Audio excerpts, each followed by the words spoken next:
Welcome to the Lights On Show. I'm your host, Jacob Morissette, and this is a podcast about self-development. And in today's episode, we have another book talk. Now,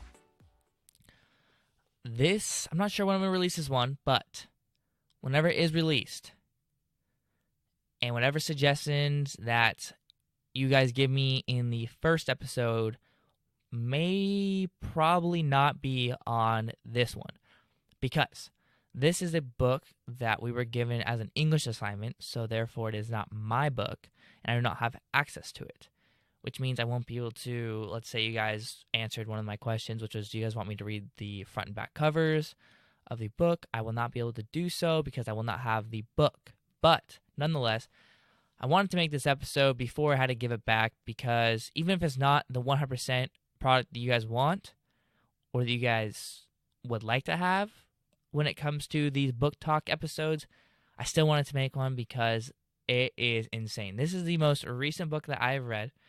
It is called What the Internet is Doing to Our Brains, The Shallows by Nicholas Carr. Now, Nicholas Carr is I think he's a professional writer. He might just be a writer. I'm not really sure. I mean, he's written a couple other books. I'm not really sure what his profession is. I kind of forgot.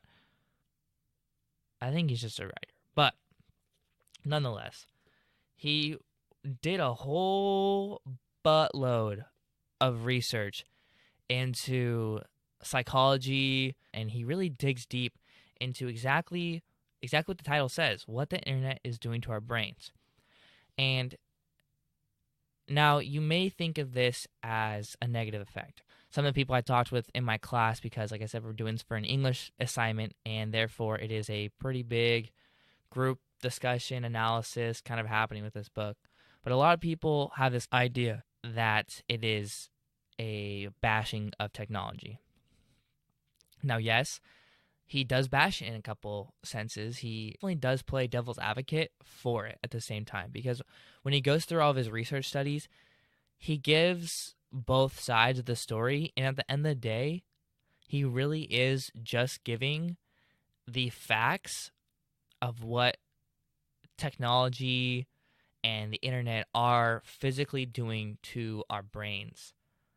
So what I mean by that is he goes in, I think it's like the second chapter. Well, the first chapter he goes into about his life and his reputability on the topic, kind of explaining that this is something that he's really passionate about and that he invested a whole bunch of stuff.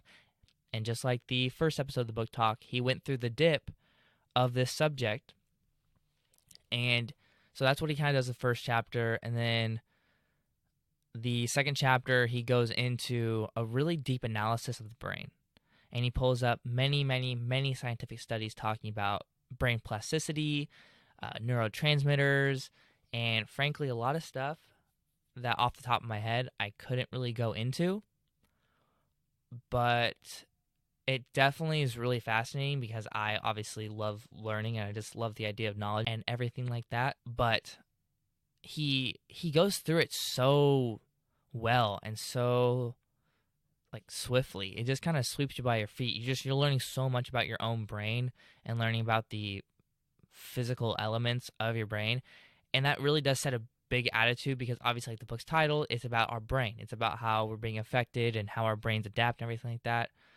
And without that initial chapter, you wouldn't really be able to understand the full complexity and the full meaning of the book. So the first couple chapters you may think are boring, but if you do want to be invested in this book, it is something that it's the dip of the book. The dip of the book, I would say, if you have not listened to my first book talk episode on the dip, or you haven't read the dip, I highly recommend you do.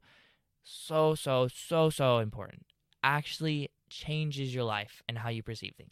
But anyways, the first two chapters of this book are definitely the dip of it, but after you read them, it helps you understand all the concepts that he eventually talks about, going from, he talks about the history of human technologies and what it means to be a technology. And one of his chapters, he talks about how technology is like the expression of human will. So he talks about with every new technology, it is showing that humans are giving the world the best we have, whether that be some stupid invention or blah, blah, blah, blah. But he goes really into depth on how each one of those things changes our brains and changes society for good or for bad. And he really allows you to interpret that the way you want it. He just gives you the facts on what happens. For example, when we turned language, which he describes language as not being a technology. He describes language as something that as humans we are given to do. Like we as humans are made to communicate, and thus language is created. And whether you believe in God or not, or I mean if you do, it kind of makes sense because it's the Tower of Babel and God destroys it and then turns everyone to different languages. But nonetheless, we as humans were designed to communicate verbally, at least. So he talks about how the technology of written language, from chicken scratch on walls to scribes, changed society, and then how the book changes society, like the written book, like what I'm talking about right now, books, and writing stuff on paper and having the printing press or the letter press, whatever you want to call it, and how that changed society. And then he goes into how broadcasting equipment changes society. He goes into that briefly. But then he also talks about what we have now. And that is the internet. And that is smartphones. And that is computers. And that's all these things. And he goes into, with the deep analysis and understanding that the reader should have with the brain, and he goes into how all that is changing our brains. And it really is fascinating. And he talks a lot about his perception. Like I said, he does put some bias on this. The whole book being titled The Shallows is because he wants to kind of put the agenda forward that this influx of technology that we have compared to a book is making us shallow. And he actually kind of tag teams with the book, saying the book's really nice and the book actually helped to make society better. And then he goes into how technology is making us shallow. But he still is pretty unbiased in that sense. It just depends on how you want to interpret the word "the shallow" or the words "the shallow." But it's a really good book. It opens your eyes to the way that we are being manipulated today from technology, whether it be good or bad.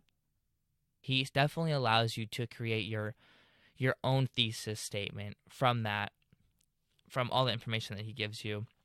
But it's a really good book. Highly recommend it. If you want to learn about the inner workings of your brain, and you want to learn about influences inside our bodies and outside influences such as books, technology, modern technology, or just understanding technology in general, you want to hear some history about humans and about how we've evolved as a society or as a culture, I highly recommend picking up this book. I'm not sure how much it costs because I got it from my library at school, but it's still a fantastic book and a huge eye-opener in allowing people to understand how we are adapting to changes in our life. That's a wrap up on this episode of the Book Talk series. Like I said, this is a book called The Shallows by Nicholas Carr. If you enjoyed this and it brought some value to your life, maybe inspired you to pick up the book for yourself or do some more investigating in it, please follow us on Twitter at @lights_show. Hope you enjoyed. Goodbye.